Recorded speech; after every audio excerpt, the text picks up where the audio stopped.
At dyan po mga kapuso, nagtatapos ang arirang concert ng BTS. Mga kapuso, nandito pa rin po nga tayo ngayon sa Goyang Stadium dito sa South Korea.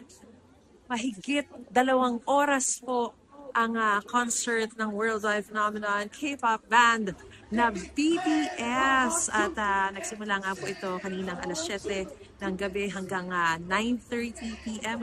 Pero kahit na mag-alas 10 na po ng gabi ngayon, ay nakikita niyo po na talagang punong-puno pa rin yung stadium. Wala pa rin pong mga nagsisi-alisan dahil yan po ang iniutos ng mga organizers para masiguro na magiging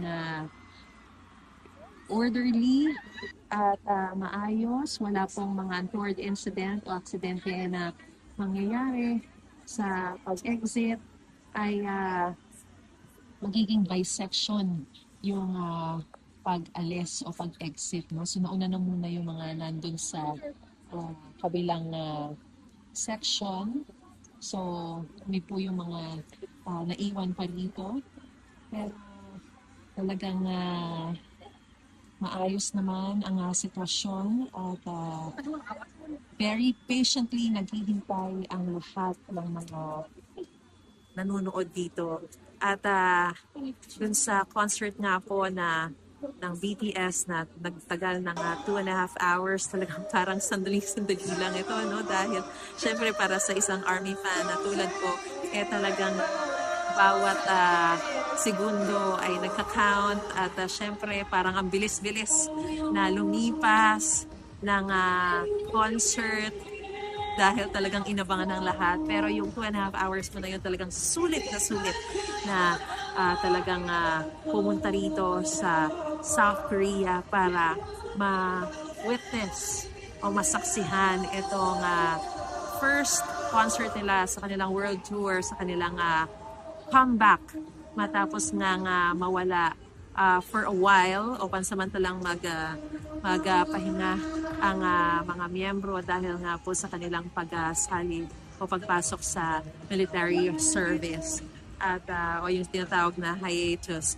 So talagang para sa mga fans na dumayo rito sa South Korea, talagang very fulfilling, gratifying and satisfying po ng experience na ito na muli pong mapanood ng magkakasama ang lahat ng mga miyembro ng BTS. So talagang dumagundong ang buong stadium sa mga sigaw, hiyaw at cheers ng lahat ng mga nanood. All throughout the concert, talagang walang lull moment. At kahit na po hindi tumila ang ulan kahit sandali dun sa buong duration ng concert ay hindi po ito ininda ng lahat ng mga nanood. Lahat po ay may mga kanya-kanyang mga raincoat, kapote, poncho, mga payong. Pero syempre during the concert nakasara yung mga payong. Pero lahat yan tiniis para sa talagang minamahal na mga idolo na BTS. And of course, syempre mismo ang mga miyembro ng BTS, hindi rin sila nagpapuli, pati sila ay kahit basang-basa, ay talagang game na game at hindi talaga sila tumigil sa kanilang pagkanta, pagsayaw, perform dito sa concert po na ito.